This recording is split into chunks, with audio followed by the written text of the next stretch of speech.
ثم الحمد لله يا ربي قالت فنه قفتا وبلا قريبك يوتنا كان إسلام ما مال سبب برانقمنه كان الرب ما جتش قلبي الرول كاينه كان قصاب كان دامنا نجدو تنرقم سبيت نجرا جسك زين دبو نامي تكله فرنجنا نايسوش نجرو أول مرة كنو نامني زي ما نامنو فيك زي نامني كعام فتو إدايو واني لافت تكسي جرات يو واني لافت تكسي جرات السلام عليكم ورحمة الله وبركاته كل من تفجر لهم دوت أردف تروزاتهم دقي سنة وكم نجاف يا كيسانية تنجي الحمد لله رب العالمين كنوا روزناكم أجرتا بوت جرتت شو هذه مجفتي قربي يا ربي نجان بيان سياقو آمين أكسم السلام عليكم ورحمة الله وبركاته دعوتو تبقى وجنتو تجي هون تخيسنو كارا كنا قبوا في الدنيا لكن كيسا سوبي دامت يوم مجرى كارا لسه سويا كان تافنو كم تجرتي كان لي أسيت بركة تجرتي كان إبرة كده تجرتي أنا كنا برتاح بوت جرا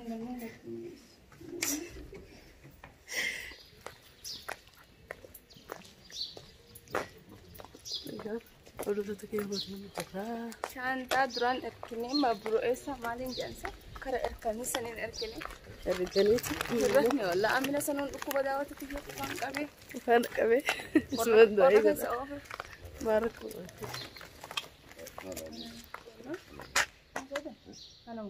كنا ما سوي ده كم قلت سوي كنا ما ساتي كنا ما نقدر بس إني في غيره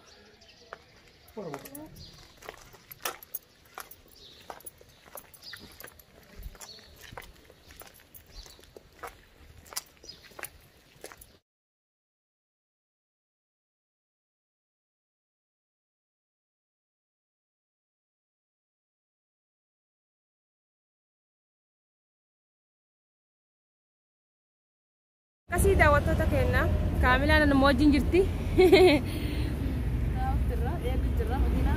makina ya gujra kami lah nak mojin dabba jirti wallah kana masubi khate akasi kana ya saya jirti wallah kara walinya nu dawat tak ki kara walinya nu lagi akasi amma makina ya jirti jirra kunun kita ni kama kita kana tahu jirra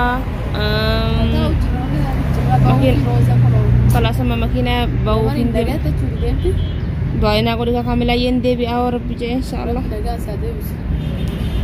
إن شاء الله tahu terang kamu kemudian dia sambil dia warna di sana untuk kerjaan sana kita berusaha ini juga dan dame warna oke nama Shanta dan kung kata biya erkame jerawan teh ukur dan titik kama baba kaban ni ko na male mambiran jerani akasika biya ampa kana kabti jiru bi ormati kau asma wanna ma barsiste asma adanna ma bafti jiru amal godare wonni nama jiru rawan tek dawat tiya inshallah haga tumratin dawatani akasitti sinin jala idratat inshallah nin debe jira debe wasbe fadetinin debe jira wan bratin inshallah rabbi idratat debe akasi kamila fa oiti video prank ma gaddi sanka cuma prank na gora biya nama bilbilani prank nama kono into ta entah ada sara gitu tuh wala apa sih ayah kalau sebut oleh Devina kan tahu kayaknya di setin lupa mungkin apa kina setin jadi apa itu terlalu fiti karena dia jelas sudah sedang kisah dia mana cerita dia kan ada apa rupi أنا تفتح دائما جراني كنا كبارت منيرة كيسة تجرا فيديو اللي نرافرني تكلم أبغى تكلم فيديو نرافرته تجرا فيديو وروسي كيسة ورابه في مشان تقول في ورد تدخلني ورابه في تي وصلنا رافرته ركسمت مكان البيت كنا من برادة ماني أم ماريكو كرامنا في البيت تجرا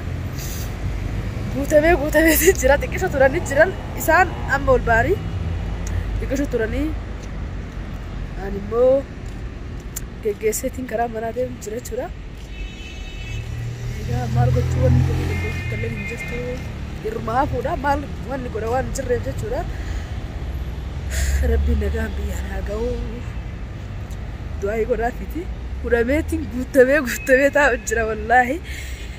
Maaliif arraa wajjin lama na mudatte jechuudha. Egaa biyya kana dhufee wanni kanaa tuni nama geggeessuun jechuudha. Biyya biraatirraa kara biyya biraa rabbiin wal isin barsiisee eeguu wal isin barsiisee nama jaallatee rabbiin addaan isin hin baasee walumaan isin haa tursiise jechuudha. Biyya isin keessa jirtan takkatti maaltu akka namatti dhagahamu anaatu beeka jechuudha. Yeroo viidiyoo kana isinii maru isinitti dhagahamu mala jechuudha. Garuu gaafa amma dura tokko Sa'idoon deemee ture akkuma irraa kana gisee Sa'idoon biyya deemu nama hedduu taanee Muktaari Roozaadha kuulaniidha nama hedduun turre. Arramootu kophaa kiyya Roozaa geggeessu ba'uun kiyya hedduu takka dhagahame. Maaliif gaafa san nama haisoosh nama jedhutti jira. Amma namni jajjabaaddu namaan jedhu na bira hin jiru jechuudha. Amma kophaa kiyya ba'ee Sa'idoollee halkan guutuu haga barii ukaatatti wajjin magaalaa keessa bullee isiif waa bitee waa hunda godhee fi Sa'idoon geggeessee galgalumaan itti dhaabbatee biraa kute jechuudha. Halkan jechuudha bariisaa eega barii ukaatee illee halkan magaalaa keessa wajjin bullee. Amma immoo gisee bariisee hedduu anaatu geggeessu ba'eetiin hin jira. Geggeessee gisee deemuu namni tokkollee bira hin jiru namni haisoosh naan jedhu awwal marraa kunoo. Namni gisee immaan nama dhufe gisee namni kaqaanfatu edaa yoo wanni laaftuun akkasii jiraatte. Yoo wanni laaftuun akkasii jiraatte wanni fardii ta'uu baatte hin qaanfatta jechuudha. Garuu goo guutamtee itti wanni ati irraa qaanfattu abadan hin jiru. Maaliif ofii guute jechuudha. Amma maaliif fedha beektanii hudhameetiin asitti bakki ilmi namaa takkallee hin jirre bakki ilmi namaa inuma hin jirre silaa gaara wayii dhaqee iyyee jedhee irraa baasee hedduu irratti tola. Ture ani wanni isiniidha ammoo hordoftoota kiyya wallaahi wanni addu'aa isinii godhu hordoftoota Roozaatu. Nama isin biyya namaa keessa wal barattanii haa ta'u nama isin maatii keessan ta'e haa ta'u eega takkitti wal barattanii wal jaallattanii obboleeyyaa wal godhattan Rabbiin bakka jirtanitti walumaan isin haa tursiisuu isinii jira wallaahi. Garuu akka kiyya kana nama biraatiin dhagahamuu dhabuu danda'a hin beeku. Ani garuu hedduu takka na dhagahama maaliif akka taatellee hin beeku. Kalaas akka waan ilmi namaa guutumaan na biraa godaanee namuu na biratti hin hafini tokko na dhagahame akka isii garuu maaltu akka itti dhagahame hin beeku. Gisee kanatti nama yaani nama gowwaa wayii tokko namni gisee nama gowwaa namatti fakkaachuu danda'a. Hin beeku wallaahi gowwuun malee haa ta'u wanni irraa beeku hin jiru. Saifuu viidiyoo biraatti naga walitti deemtanii Muniiraa wajjin waan isin keessa jirtu akkamitti akkasiin viidiyoo waraabaa asirraa deemtu viidiyoo yoo ka waraabdu taate viidiyoon waraabdi fa'aa mala. Yoo viidiyoo waraabdee isin ka gadhiiftu taate walumaanuu ka agarru taa'u kaanuu akkamitti akka jira idaanuu bilbileetiin gaafadha. Garuu ammatti bilbilee itti haasofsiisuu hin danda'u maaliif jettan haasofsiisuun fedhu waan takkallee itti dubbachuun fedhu dhiisuma fedha jechuudha. Agar Rabbiin bakka deemtu sanii nagaa hanga'uu itti anillee galee akka xiqqoo shoofuura fudhadhee tasgabbaa'ee jedhutti isii dubbisuun fedhu waan takkallee dubbachiisuun fedhu jechuudha. Eessa geettanillee hin bilbilee fi amma isaan na biraa ammuu garuu yaabbatanii deemanii garuu bilbilee fi waan takkallee hin gaafanne. Gaafachuullee hin barbaadu xiqqoo tureetiin gaafadhaa viidiyoollee ergilee fi viidiyoollee walitti qabeetti hundasii achumaan ergaaf jeetii yaadu jira. Egaa viidiyoo biraatti naga walitti beekamtanii Roozaatu wajjini. Assalamu alaikum warahmatullahi wabarakatuh. Wayitasi makiina irratti ol guurattee fe'attee si deemtee wal geggeessinu sanii waa hedduu si dhagahameedheetillee yaadetti isin viidiyoo isinii waraabne ammallee aniif isiidha malee namni biraa akka viidiyoo waraabuu danda'u nu bira waan hin jirreef saniif isinii waraabini hanga viidiyoo biraatti walitti deemtanii nagaatti. Assalamu alaikum warahmatullahi wabarakatuh.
Assalamualaikum warahmatullahi wabarakatuh. Dawatu tafi kabajamtu tarosatu buntu kesanu. Nagaan kee qilleensa kanuun raawwanti sinaa gosa ni jecha dadhabee kun amma mana algaa jechuun mana siree qabannu seennee jirra. Akkasii daawwattoota kiyyaa deemtu roosee jirra. Akka ganama sa'aatii meeqa baane kudhanii fi sa'a 12 wayi bakka saat akkatti haa yaabbannu haa jennu halkan keessa akka biyya keenyatti halkan keessa sa'a 5tti as geenne baay'ee takkaan dadhabee dhiifama nurraa ta'a. Akkasii daawwattoota kiyyaa baay'een isin jaalladha baay'ee isin kabaja waa hedduullee haasuu hin danda'u bakka gahee nagahan adaan gaheetiin hin jira. Borofiftaan yoo hin gabbee isin dubbisaa dadhabbii irraa baafadhee amma dadhabee jira kana fuula hundi kanneen kumatti dhufettiin kanaas daawwattoota kiyyaan gahee jiraan jeetiin hin dhufe. Daawwattoota kiyya dadhabeetiin jiraayyee kana gannaa turaanaaf jiraadhaa haga xumuraatti na hordofaa roozaa maalirra geettettanii akka na hordoftan abdiin qaba. Akkasii daawwattoota kiyyaa kinoo mana siree jira. Ayyaaka haga xumuraatti amma ka'ee bishaan dhiqadhee waan jaabeelees waan nyaanni halkan keessaa akka biyya kenna sa'a 5 akka biyya kanatti ammoo sa'a 10 takka jaamti. Sa'a takka ho'ichuudha akka biyya keenyatti sa'a 5 ho'itti as kenne alhamdulillah halkan keessa sa'aatii abboo sa'aatii 4 jechuun uummati xiqqoo haadha jiruudha jechuudha. Akkasii daawwattoota kiyya salaamu alaikum warahmatullahi wabarakatuh.